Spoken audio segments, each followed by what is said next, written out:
our shirt on Teespring. Driving in Sunnyvale, California can sometimes lead to unexpected encounters with the local police department. Take my recent experience. For example, I made a small mistake while driving, and it seemed to give the Sunnyvale California Police Department an opportunity to find more evidence against me. It's essential to remember that cops are not always your ally. They might be searching for any reason to put you behind bars. Let me set the scene for you. I needed money to repair my car, so I decided to rent a car through an app that allows you to rent vehicles from other people.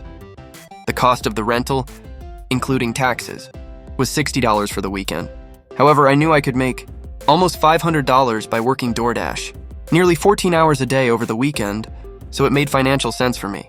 I picked up the car early morning in San Jose, planning to do a breakfast rush before getting my laundry done, and returning the car on Sunday night. Everything went smoothly on Saturday, just like any other weekend. I was earning money without any issues. However, Sunday took an unexpected turn.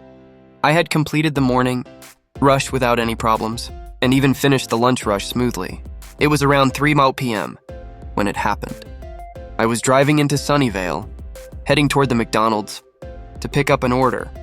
I was on El Camino, almost reaching my destination, when out of nowhere, a Sunnyvale PD cruiser appeared and signaled for me to pull over. I complied promptly and pulled over to the side of the street. To my surprise, the officer who approached me was the same officer who had falsely accused me of loitering 2 years ago near an overpass in Sunnyvale. Some people you never forget. He informed me that he had pulled me over because my tags were expired. When he asked why, I explained that I had rented the car through an app and was working for DoorDash. He requested to see the insurance, and I fumbled through the glove compartment, but couldn't find any. However, I knew the app should have provided insurance, so I was having a hard time locating the necessary documents. After a few minutes, the officer returned to the car and asked me to step out. According to the law, you have to obey an officer's command, so I did. So without any prejudice, he led me to the sidewalk in front of his car and informed me that he didn't believe my explanation about working for DoorDash because of the scattered clothes in the back seat where passengers usually place their feet. He felt that it was evidence of me hiding something. I also noticed that there was another officer waiting on the other side of the car. This one was wearing a body cam, which made me even more cautious. At this point, he expressed his suspicion and accused me of engaging in illegal activities. However, he didn't directly ask me if he could search me or the car.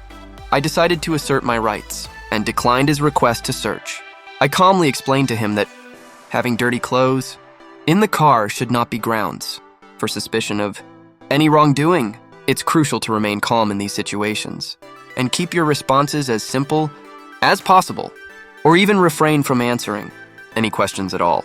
So remember, when it comes to interactions with the police, it's vital to know your rights and stay composed. So as I was going through the app, trying to find insurance, this cop with the body cam starts asking me questions about DoorDash and the rental car app I use. I was surprised that he didn't ask me any personal questions. The other cop just kept repeating that he didn't believe I was working for DoorDash, but if he gave me a chance, I could have shown him my phone and proved that I was indeed working. I was even wearing a zip-down hoodie that said DoorDash on the back. I really don't know what else I could have said to make him understand that I was telling the truth. This seems to be the experience with Sunnyvale PD. They never believe you, no matter what you say. Anyway, both officers were playing good cop, bad cop. The first officer got really annoyed and opened the passenger door, but I kept refusing to let him search the car. That was clear violation of my civil rights. It was actually quite entertaining for me to watch him get upset because I kept saying no. He just kept repeating that he didn't believe I was working for DoorDash. So I stopped talking to him and started talking to the other officer about DoorDash and the rental company app. The worst thing that could have happened was if the car had been towed because of the expired tags, there was a good chance they would have taken my clothes too. I was thinking to myself, at least I don't have to do laundry tonight, and it's not on my car. After a few minutes of giving me a hard time, He cited me for not having proof of insurance and the expired tags. He made it clear that informing that it was my responsibility, regardless of who driving the vehicle or not.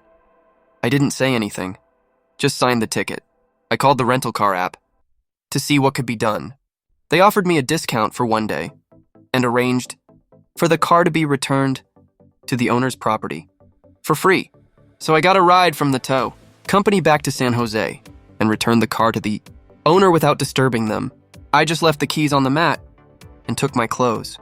Then I went to the nearest laundry place, did my laundry, and took the light rail back to where I was staying.